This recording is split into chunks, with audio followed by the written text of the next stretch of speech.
शुरुआत मंगोलिया के एक बहुत ही विशाल डेजर्ट से होती है। आपको बता दूं कि यह ईस्ट एशिया का सबसे बड़ा रेतीला इलाका माना जाता है। इस जगह पर एक कंपनी काम करने आई थी जिनका मकसद जमीन से तेल खोजना था, मगर उन्हें जो इन्फॉर्मेशन मिली थी वह एकदम गलत साबित होती है। इस रेतीली जमीन में तेल की एक बूंद भी नहीं मिलती, जिसके बाद हार मानकर ये सारे लोग अपने घर लौटने का फैसला करते हैं। इन सभी को वापस भेजने के लिए एक प्लेन का इंतजाम किया जाता है, जिसे उड़ाने वाले पायलट का नाम फ्रैंक है। फ्रैंक के साथ उसका एक को पायलट भी मौजूद है। इन दोनों की जिम्मेदारी यहाँ मौजूद सारे लगेज और कंपनी के तमाम एम्प्लॉइज को सुरक्षित बीजिंग तक पहुँचाना है। सभी लोग अपनी सीटों पर प्लेन में सवार हो जाते हैं और बीजिंग की तरफ अपनी उड़ान भरते हैं। पर तभी अचानक इस विशाल रेगिस्तान में रेत का एक भयंकर तूफान उठने लगता है। हालात देखकर फ्रैंक का को पायलट डर जाता है और पूछता है कि अब हमारा अगला कदम क्या होना चाहिए। फ्रैंक उसे समझाता है कि पीछे मुड़ने का मतलब है फ्यूल के लिए लंबा इंतजार। हमारे पास इतनी फ्यूल नहीं बची है कि हम दोबारा से उड़ान भर सकें, और मदद आने में कितना समय लगेगा ये कोई नहीं जानता। इसलिए हमारे पास आगे बढ़ने के अलावा कोई दूसरा रास्ता नहीं है। ये सोचकर फ्रैंक प्लेन की ऊंचाई और ज्यादा बढ़ा देता है ताकि वे इस रेतीले तूफान के ऊपर से निकल सकें। लेकिन मुसीबत यह थी कि इनका प्लेन क्षमता से ज्यादा ओवरलोडेड था। इसी वजन के कारण वे उस भयानक तूफान के बीच बुरी तरह से उलझ जाते हैं। वो लोग रेडियो का इस्तेमाल करके कंट्रोल रूम से बात करने का प्रयास भी करते हैं, मगर कोई संपर्क नहीं जुड़ पाता। हालात तब और बिगड़ जाते हैं जब बहुत ज्यादा रेत अंदर जाने से उनके प्लेन का एक इंजन पूरी तरह दम तोड़ देता है। अब फ्रैंक समझ जाता है कि उसे हर हाल में इमरजेंसी लैंडिंग करवानी ही पड़ेगी, और वह प्लेन को तेजी से जमीन की तरफ लाना शुरू करता है। मगर तूफान के कारण सामने कुछ भी नजर नहीं आ रहा था, जिससे यह लैंडिंग बेहद मुश्किल हो जाती है। जैसे जैसे प्लेन जमीन के करीब पहुंचता है, उसका पीछे का हिस्सा एक बड़ी चट्टान से जोर से टकराता है। इस टक्कर से पीछे का दरवाजा टूटकर खुल जाता है। हवा का प्रेशर इतना तेज होता है कि एक पैसेंजर सीधा बाहर उड़ जाता है और उसकी जान चली जाती है। अब उनका प्लेन बेकाबू होकर रेगिस्तान की रेत पर घिसटते हुए बहुत दूर तक चला जाता है। जब वह आखिरकार रुकता है तो अंदर का नजारा खौफनाक होता है। प्लेन में सवार 2 और पैसेंजर्स अपनी जान गंवा चुके होते हैं। बाहर अभी भी रेत का तूफान कहर बरपा रहा था, इसलिए कोई भी बाहर कदम नहीं रख सकता था। जब वह भयंकर तूफान शांत होता है तो पता चलता है कि उनका पूरा प्लेन रेत के नीचे दब चुका है। हालांकि कुछ घंटों बाद तेज हवाओं के कारण वह सारी रेत उड़ जाती है और उनका प्लेन दोबारा से विजिबल हो जाता है। बचे हुए सभी लोग डरते हुए बाहर निकलते हैं और सबसे पहले अपनी खाने पीने की सप्लाई की जांच करते हैं। तब उन्हें यह भयानक सच पता चलता है कि उनके पास जिंदा रहने के लिए केवल 1 महीने का ही राशन और पानी बचा है। उन्हीं लोगों के बीच मौजूद एक आदमी हिम्मत दिखाते हुए कहता है कि वह पैदल ही यहाँ से बाहर निकलने का रास्ता ढूंढ लेगा। असल में यहाँ से किसी सुरक्षित जगह तक पहुँचने के लिए उन्हें कम से कम 200 माइल दूर जाना था, क्योंकि वे उड़ते हुए मंगोलिया की सीमा पार करके चाइना के किसी अनजान इलाके में आ गिरे थे। सबसे बड़ी दिक्कत यह थी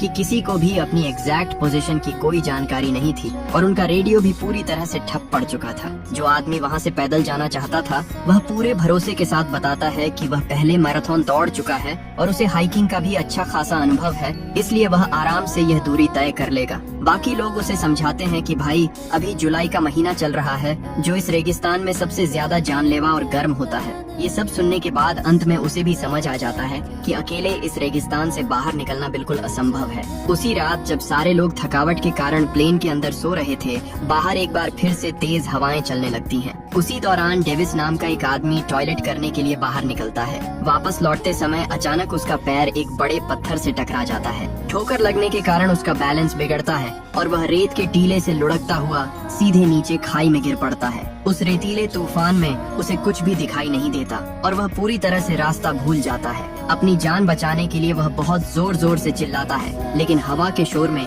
कोई भी उसकी आवाज नहीं सुन पाता। अगली सुबह जब बाकी लोग उठते हैं तो उन्हें एहसास होता है कि डेविस उनके बीच नहीं है। वे सभी मिलकर उसे आसपास काफी खोजते हैं, मगर उसका कोई सुराग नहीं मिलता, क्योंकि वह रात के तूफान में रेत के नीचे जिंदा ही दफन हो गया था। अपने एक और साथी को इस तरह खोने के बाद सब बुरी तरह डर जाते हैं। ग्रुप में मौजूद एक लेडी सीधे पायलट फ्रैंक के पास जाती है और उससे पूछती है कि सच सच बताओ, क्या कोई हमें ढूंढने यहाँ आएगा? इसके कितने % चांस बचे हैं? फ्रैंक साफ शब्दों में जवाब देता है कि मुश्किल से 5%, मगर हम यहाँ से पैदल भी नहीं जा सकते, क्योंकि हम इस बड़े रेगिस्तान के बिल्कुल बीच में फंसे हैं। हमारा राशन और पानी बहुत सीमित है। अगर हमने सफर शुरू किया तो वह सारा सामान बस 2 दिन में ही खत्म हो जाएगा। इसलिए यहाँ से भागने के बजाय मैं यहीं रुककर मदद का इंतजार करना प्रीफर करूंगा। बाहर बैठे बाकी लोगों का धैर्य अब टूटने लगता है। उन्हें लगने लगता है कि कोई भी उन्हें बचाने नहीं आने वाला। इसी डर से उनमें से 2 लोग चुपचाप वहाँ से निकलने का प्लान बनाते हैं और अपने साथ कुछ पीने का पानी भी चुरा कर ले जाने लगते हैं। तभी फ्रैंक उन्हें देख लेता है और सख्ती से कहता है कि कोई भी यहाँ से एक बूंद पानी नहीं ले जा सकता।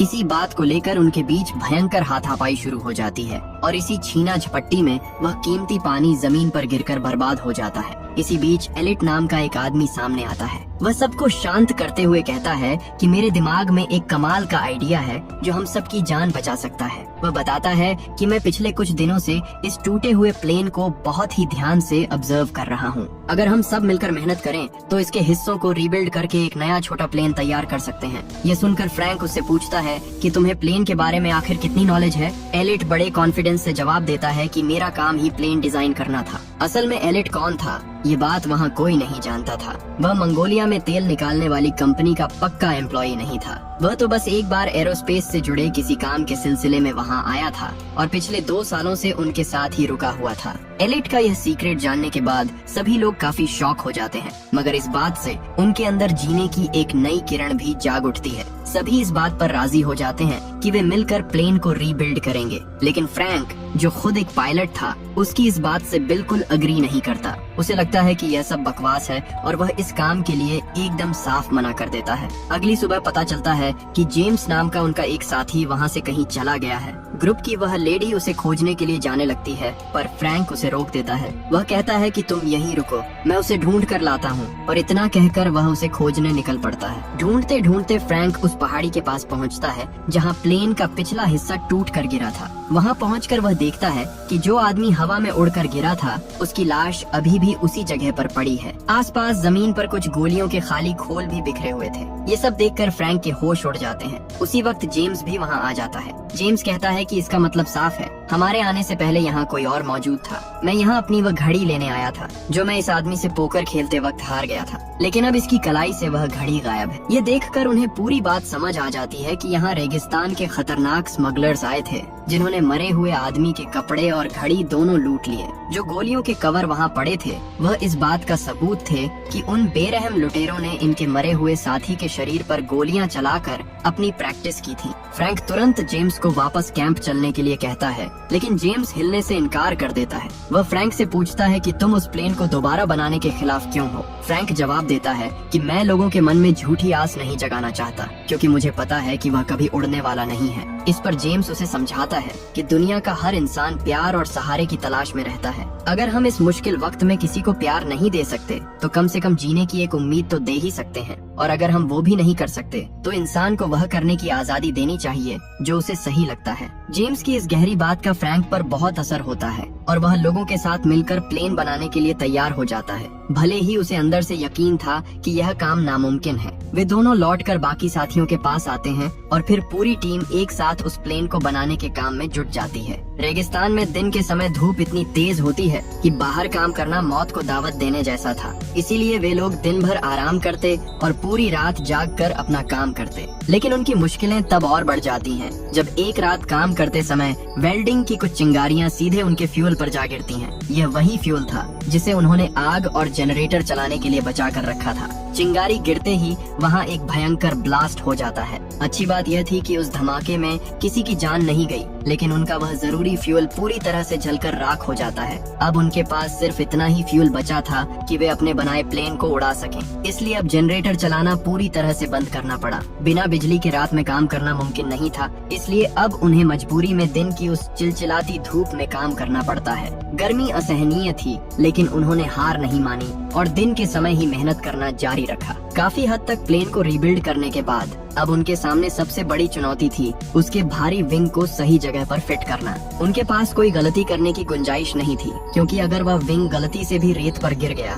तो उसे दोबारा उठाने के लिए उनके पास कोई क्रेन मौजूद नहीं थी। वे बहुत ही सावधानी से उस भारी भरकम हिस्से को ऊपर से खिसकाना शुरू करते हैं, मगर अचानक वह जंजीर बीच से टूट जाती है जिसके सहारे उन्होंने उसे रोक रखा था। विंग तेजी से नीचे की ओर फिसलता निकलता है और जाकर सीधा प्लेन से टकरा जाता है। ये देखकर सबकी सांसें अटक जाती हैं। उस वक्त प्लेन के अंदर उनका एक साथी पहले से मौजूद था, जिसका काम उस विंग को अंदर से बोल्ट लगाकर कसना था। कुछ ही सेकंड बाद वह बाहर निकलता है और खुशी से चिल्लाता है कि काम हो गया। असल में यह किसी चमत्कार जैसा था। जंजीर टूटने के बाद वह विंग फिसलकर बिल्कुल एग्जैक्ट उसी पोजीशन पर जाकर सेट हुआ था जहां उसकी जरूरत थी। उस हिस्से के जुड़ते ही उनके प्लेन का बाहरी ढांचा पूरी तरह से बनकर तैयार हो गया। अब सभी को पक्का विश्वास हो गया था कि वे यहाँ से फ्लाई करके बच निकलेंगे। इस खुशी में सभी झूमने और एंजॉय करने लगते हैं। इसके साथ ही वे प्लेन के आगे से रेत को हटाकर एक साफ ट्रैक बनाने का काम भी शुरू कर देते हैं ताकि उड़ान भरने में कोई दिक्कत न आए। मगर मुसीबतें अभी खत्म नहीं हुई थी।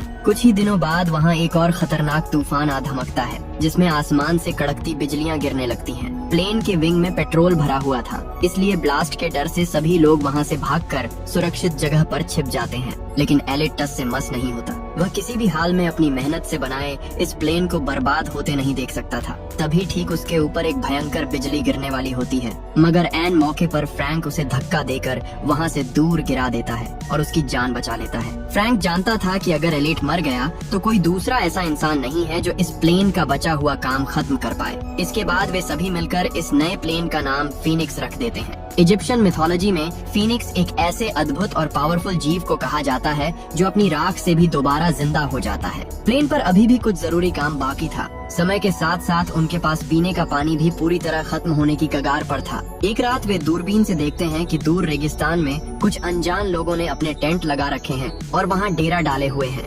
हकीकत में वे सारे लोग खतरनाक स्मगलर्स थे। फ्रैंक कहता है कि हमें जाकर उनसे पीने के पानी की मदद मांगनी चाहिए। एलिट इस बात से सहमत नहीं होता और मना करता है। फिर भी फ्रैंक और कुछ लोग पानी की तलाश में उनके पास निकल पड़ते हैं। सुरक्षा के लिए फ्रैंक और उसका एक दोस्त एक बड़े पत्थर के पीछे पोजीशन ले लेते हैं ताकि कुछ भी गड़बड़ होने पर वे पीछे से कवर फायर दे सकें। उन्होंने अपने पास गन भी रखी होती है। जैसे ही उनके साथी उन स्मगलर्स से पानी मांगते हैं, सामने से एक आदमी बिना कुछ सोचे सीधा उन पर फायरिंग शुरू कर देता है। ये देखते ही फ्रैंक और उसका दोस्त पत्थर के पीछे से गोलियां बरसाना शुरू करते हैं और उन लुटेरों को वहीं ढेर कर देते हैं। इस पूरी गोलीबारी के बीच उनका एक साथी वहाँ से जान बचाकर भाग निकलता है। फ्रैंक के पास पूरा मौका था कि वह उसे पीछे से गोली मार दे, लेकिन वह ट्रिगर नहीं दबाता क्योंकि वह कोई कातिल नहीं था। इसी बीच जेम्स उन मरे हुए स्मगलर्स की तलाशी लेता है और एक की कलाई पर उसे वही घड़ी नजर आती है जो उनके उस साथी की थी जो प्लेन क्रैश के वक्त बाहर गिर गया था। इससे ये बात साफ हो जाती है कि ये बिल्कुल वही स्मगलर्स हैं जो क्रैश साइट पर गए थे और जिन्होंने उनके मरे हुए दोस्त के शरीर पर गोलियां चलाकर मजे लिए थे। यानी उनका पाला बहुत ही निर्दयी और खूंखार लोगों से पड़ा था।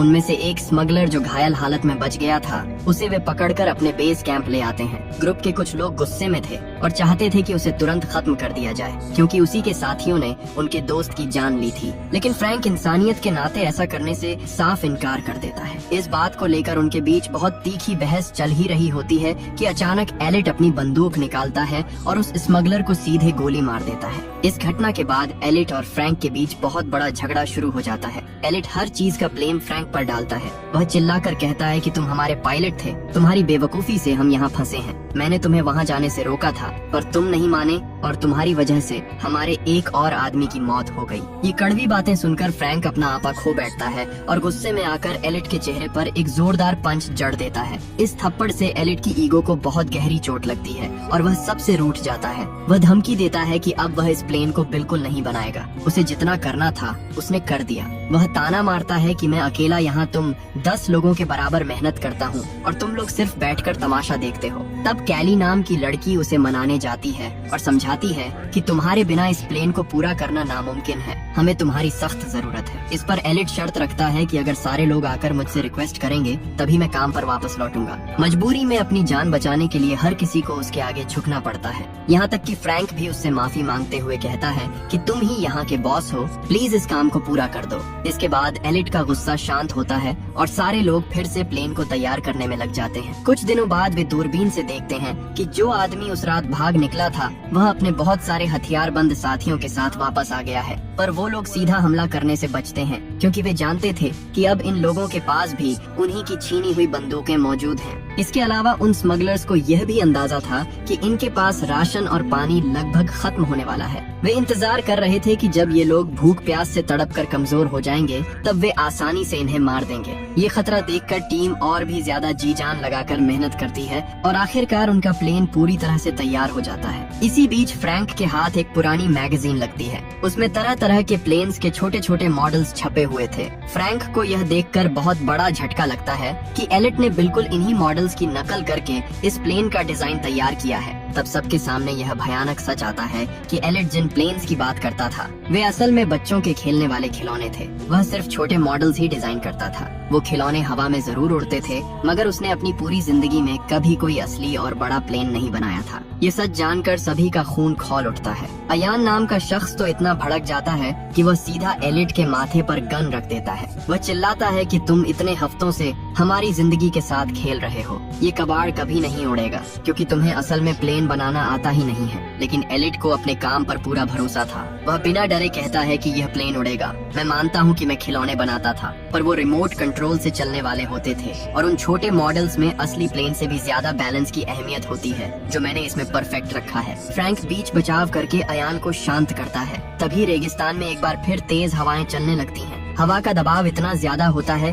कि वह प्लेन जिसे उन्होंने कड़ी मेहनत से जोड़ा था वह अपने आप हवा में हल्का हल्का ऊपर उठने लगता है। यह नजारा देखकर सबको यकीन हो जाता है कि एलिट का डिजाइन एकदम सही है और यह सचमुच उड़ सकता है। उनके अंदर बुझ चुकी उम्मीद की आग फिर से भड़क उठती है मगर वो तूफान इतना भयंकर था कि कुछ ही देर में उनका पूरा का पूरा प्लेन रेत के नीचे दब जाता है। जब मौसम साफ होता है तो रेत में दबे उस प्लेन को देखकर सब फिर से निराश हो जाते हैं। उन्हें लगने लगता है कि यह कबाड़ उन्हें यहाँ से बाहर नहीं निकाल पाएगा। पर फ्रैंक आगे आता है और जोश भरते हुए कहता है कि हमने अपना खून पसीना बहाकर इसे खड़ा किया है और हम इसे हर कीमत पर यहाँ से उड़ा कर ले जाएंगे। इसके बाद पूरी टीम मिलकर उस प्लेन को रेत से बाहर निकालती है और पूरी ताकत से खींचकर एक पक्के रास्ते पर ला खड़ा करती है। इसके बाद वे इंजन को स्टार्ट करने की कोशिश करते हैं। प्लेन स्टार्ट तो होता है पर अगले ही पल झटके से बंद हो जाता है। वे बिना हार माने इसे बार बार ट्राई करते हैं और अंत में उनकी कोशिश रंग लाती है।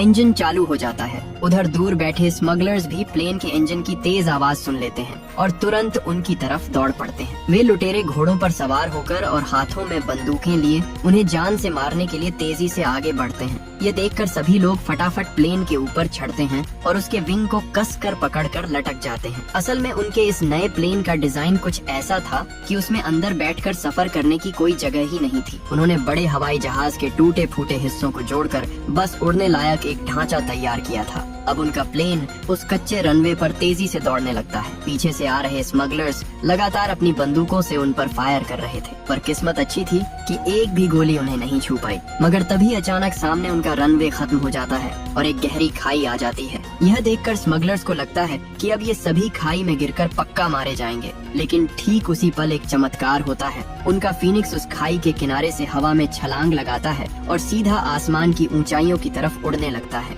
हवा में खुद को सुरक्षित पाकर सबकी खुशी का कोई ठिकाना नहीं रहता क्योंकि उनकी हफ्तों की जी तोड़ मेहनत आखिरकार सफल हो चुकी थी। इस तरह वे सभी मौत को मात देकर उस खतरनाक और जानलेवा रेगिस्तान से बाहर निकलने में कामयाब हो जाते हैं जहां से जिंदा लौटना नामुमकिन माना जाता था। लास्ट में स्क्रीन पर इन सभी लोगों की कुछ तस्वीरें दिखाई जाती हैं। ये सारे लोग अब सुरक्षित अपने घर पहुंच चुके हैं, अपनी फैमिली के साथ हैं और एक खुशहाल जिंदगी बिता रहे हैं। इसी शानदार एंडिंग के साथ ये सर्वाइवल मूवी यहीं खत्म हो जाती है। दोस्तों, इसी तरह की कहानियों के लिए हमारे चैनल को सब्सक्राइब जरूर करना।